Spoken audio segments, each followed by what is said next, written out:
बिस्मिल्लाहिर्रहमानिर्रहीम, अस्सलाम वालेकुम। मैं हूं बाबर और रंगदेव और आप देख रहे हैं पिंडी न्यूज़। जी, इस वक्त हमारे साथ मौजूद हैं पाकिस्तान नज़रियाती पार्टी के चेयरमैन शहीर अहमद सियालवी साहब। आज हम इनसे बात करते हैं कज़ाकिस्तान के हवाले से, जो गुज़िश्ता रोज़ एक वाक़या पेश आया और वहाँ के पे जो पाकिस्तानी तालिब इल्म हैं उनके साथ क्या मसाइल दरपेश आए हैं, इस हवाले से फ़लस्तीन के मसाइल और जो पाकिस्तान में मौजूदा सिचुएशन है इस हवाले से तफसीली गुफ्तगू करेंगे। हमारे साथ मौजूद हैं पाकिस्तान नज़रियाती पार्टी के चेयरमैन शहीर अहमद सियालवी साहब। जी अस्सलाम वालेकुम। अस्सलाम वालेकुम। देखिए, मैं सबसे पहले आपको ये बताना चाहता हूँ, पिछली पूरी रात भी और अभी भी किर्गिस्तान से मुझे सैकड़ों कॉलें आ रही हैं। उनका नुमाइंदा मेरे साथ मौजूद है पाकिस्तानी स्टूडेंट्स का। इस वक्त जुल्म, तशद्दुद, बर्बरियत की इंतहा है कि इजिप्शियंस और किर्गिस्तान वालों की लड़ाई हुई है और उस लड़ाई में ये हॉस्टल्स पे जो धावा बोला गया उसमें इंडियन बच्चों पे भी जुल्म हुआ, पाकिस्तानियों पे भी हुआ, बंगालियों पे भी हुआ। लेकिन मसला ये कि इंडिया के एम्बेसी ने भी और इंडिया के फॉरेन ऑफिस ने भी तो सीधी सीधी शट अप कॉल दे दी है कि हमारे बच्चे हमारे लिए सबसे इम्पोर्टेंट है। हमारा एम्बेसडर बकवास कर रहा है, वहाँ पे झूठ बोल रहा है और शहबाज शरीफ भी झूठ बोल रहा है। हमारी वहाँ पर पाकिस्तानी बेटियों को घसीटा गया है, वो आधे वॉशरूम में छुपे हुए हैं, आधे कमरों के बेड के नीचे छुपे हुए हैं। उनके कमरे, उनके हॉस्टल्स को तोड़ा गया है।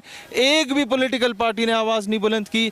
ये हमारा जो इलेक्ट्रॉनिक मीडिया अता ताड़ट की शक्ल दिखाने से इनको फुर्सत मिले, या मरियम की हर दूसरे दिन नई वर्दियाँ दिखाने से कैंसर के बच्चे की आखिरी ख्वाहिश होती है ना कि आज मुझे एक दिन के लिए IG पंजाब बना दो, एक दिन के लिए चीफ जस्टिस बना दो, एक दिन के लिए चीफ ऑफ आर्मी स्टाफ बना दो। मरियम की वो ख्वाहिशें पूरी हो रही हैं। हमारी कौम का जो मुस्तकबिल है, बेटियां, जो हमारे वो बेटे किर्गिस्तान में वो बच्चे पढ़ने जाते हैं, मेजॉरिटी जो पाकिस्तान का मेडिकल की फ़ीस अफोर्ड नहीं कर सकते, वहाँ फ़ीसें कम हैं, लेकिन फिर भी वहाँ के हॉस्टल और तालीम की फ़ीस अफोर्ड करने के लिए पाकिस्तानी बच्चों की माओं ने अपने वज़ीर लाला जेवर बेचे होते हैं, उन्होंने अपने प्लॉट बेचे होते हैं, उन्होंने अपने दांड डंगर बेचे होते हैं और अपने बच्चों को पढ़ा रहे होते हैं। सर, उन बच्चों के साथ जुल्म हो रहा है। वो हमारे बच्चे हैं, वो हमारी बहनें, वो हमारी बेटियाँ हैं।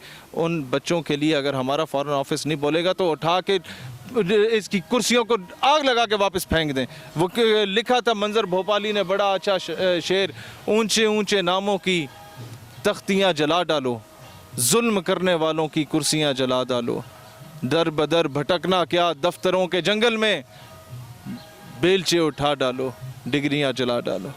क्या होगा कि हमारे बच्चे इस वक्त पाकिस्तान में THQs का हाल कोई नहीं है, हस्पतालों का हाल कोई नहीं है। छोटे छोटे शहरों से उठा के पिंडी रेफ़र कर रहे हैं, मुल्तान, कराची, लाहौर रेफ़र कर रहे हैं। मरीज़ रास्ते में मर जाता है।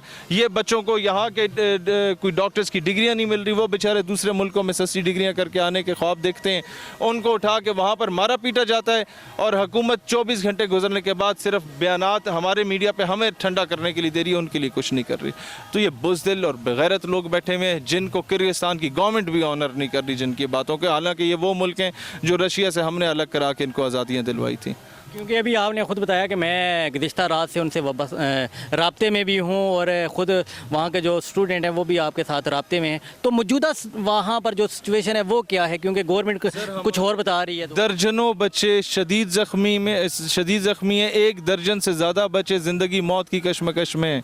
कई इस तरह की ख़बरें आ रही हैं जो मैं इधर मीडिया पर नहीं बताना चाहता, लेकिन ज़्यादती हुई है, तशद्दुद हुआ है और वो बच्चे हमारे एम्बेसडर्स हैं और नशोई चरसी भंगी उन्होंने वहाँ अपने गैंगस्टर्स को उधर घुसाया हुआ है। हमारे यहाँ पर एक मसाद सेंटर पे हमला होने पे पूरी लाल मस्जिद ऑपरेशन कर दिया जाता था।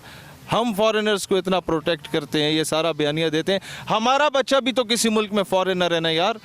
यहाँ इनको कानों पे जूं इसलिए नहीं रेंग रही कि इनके तो वज़ीर आज़म और इनके वज़राए आला और इनके जो क्या कहते हैं मिनिस्टर्स, इनको भी नंगा करके एयरपोर्टों पे चेक किया जाता है। ये कहते हैं कौन सी नई बात है। लेकिन भाईजान, आप हो पिट्ठू उन अंग्रेज़ों के, हमारे बच्चे नहीं हैं। हमारे बच्चों की माओं ने बड़ी मुश्किल से लोगों के घरों में काम करके ना तो अपनी बेटियों की फ़ीसें अदा कर रही हैं। खुदा का वास्ता है, इनको रिगार्ड दें, इनको ऑनर दें, इन अपने बच्चों का पूछें कल को, ताकि ये पाकिस्तान को ऑन कर सकें। इंडिया पूछ रहा है, उनका एम्बेसडर बंदे का पुत्र है, बंगालियों का एम्बेसडर बंदे का पुत्र है। हमारे वहाँ सिर्फ शराब कबाब के खाते में एम्बेसडर जाते हैं। ये सदर का दोस्त है, इसे एम्बेसडर बना दो। ये जर्नैल का रिश्तेदार है, इसे एम्बेसडर बना दो। ये जनाब जरदारी का कोई करीबी चेला है, इसको वज़ीर नहीं बना सके, कोई और ओहदा नहीं दे सके, वो बना के भेज दो, जनाब अली एम्बेसडर बना के भेज दो। तो इस तरीके से अपने दोस्तों को राज़ी किया जा रहा है। इसके अलावा मुल्क की अगर मौजूदा सियासी सूरत हाल की बात करें तो देखें, पंजाब में जैसे किसान यूनियन दुनिया रो रहा है, कश्मीर की क्या सूरत हाल है, आज चंद दिन कबल आपने देखा, तो इस पे क्या कहते हैं आप? किसानों की बात मैं आपको बताना चाहता हूँ। आपके 350 अरब रुपए का किसानों को नुकसान हुआ और 108 अरब रुपए का रियासत पाकिस्तान को नुकसान हुआ। जो आप लोगों ने गंदम बाहर से मंगवाई यूक्रेन से, आपकी गंदम को चूहे खा रहे हैं, गोदामों में ख़राब हो रही है। ये काकड़ साहब और इससे पहले नकवी साहब और ये केयर टेकर गवर्नमेंट, उससे पुरानी गवर्नमेंट जो 16 महीने के लिए PDM की, और ये PDM पार्ट 2 जो ये सारे चोर उचक्के आए हैं, ये मुआहदे करते थे। वो जो उनके जहाज़ आते थे गंदम वाले, उससे 24 दिन लगते थे यूक्रेन से इधर पहुंचने में, ये 8 दिन में पहुंच जाते थे। यानी कि पहले से डील हुई हुई होती थी। पहले से इन उल्लू के पठों ने, इनके बड़ों ने पहले CPEC में भी कमीशन खाया, आवाम को कुछ नहीं मिला। पाकिस्तान के मामले में ये वो ढगे हमारे ऊपर हुक्मरानी करें कि जिनसे बिल गेट आके पूछता था कि मैं IT पार्क बनाना चाहता हूँ, इंफॉर्मेशन टेक्नोलॉजी का पार्क, तो ये ढगे उनसे पूछते थे उससे झूले भी होंगे कि नहीं होंगे। ये ऐसे दांत हमने अपने ऊपर बिठाए हुए हैं और मतलब अफसोस होता है कि ये किन लोगों को ला के हमारे ऊपर मुसल्लत किया हुआ है। इनको फुर्सत नहीं मिल रही है, हमारे लोगों को टाइम ही नहीं मिल रहा कि हम रियासत के बारे में सोचें। इनके बहुत बड़ी अचीवमेंट है तो ये है कि किसी के घर के वॉशरूम में कैमरे लगा दिए, किसी के बेडरूम में कैमरे लगा दिए, किसी की बहन को उठा के उसे ब्लैकमेल कर दिया गया, किसी को जाके धमका दिया गया। कब तक ऐसा करोगे? कल तुम्हारे बच्चों ने भी जवान होना है, कल तुम्हारी बेटियों ने भी जवान होना है। और ये याद रखो, इमाम शाफी ने कहा था कि ज़िना कर्ज़ माँ बहन बीवी बेटी पे उतरता है। ये तुम लोग जिस तरीके से जुल्म तशद्दुद कर रहे हो, ये तुम्हारे ऊपर उतरना है। हम तो इन चीज़ों के ख़िलाफ़ है, लेकिन किसी न किसी और जाबिर ने आके तुमसे हिसाब लेना है। माजी में भी जो जालिम जाबिर रहे हैं ना, जो अपने आप को वक्त का फ़िरौन समझते थे, वो पाकिस्तान में मुंह छुपाने के लिए उनके लिए जगह नहीं है। वो दूसरे मुल्कों में भी जाते हैं तो वहाँ किसी और मुल्क का बाशिंदा आके उसे गाली दे के चला जाता है। आप समझ रहे होंगे मैं किसके बारे में बात कर रहा हूँ। लोग नहीं इनको अभी सर पर बिठाने को तैयार। ये रिटायरमेंट के बाद, अपने टेन्योर कंप्लीट करने के बाद, ये सारे हुक्मरान जलील हो रहे होते हैं, पाकिस्तान में रहने के काबिल नहीं होते। तो इस काबिल अपने आप को ज़रूर रखो, इस मुल्क की इतनी खिदमत कर जाओ कि रिटायरमेंट के बाद, ये टेन्योर कंप्लीट होने के बाद, इस मुल्क की गलियों मोहल्लों में बाइज्जत तरीके से घूम फिर सको। जी बहुत शुक्रिया। ये थे शहीर अहमद सियालवी साहब, जो मुल्क की मौजूदा सियासी सूरत हाल और ख़ास तौर पर कज़ाकिस्तान के हवाले से इनका मौक़िफ़ था। तो शहीर अहमद सियालवी साहब, आपका बहुत शुक्रिया। तो मिलते हैं किसी अगले प्रोग्राम में, तब तक के लिए दीजिए इजाज़त। अल्लाह हाफ़िज़।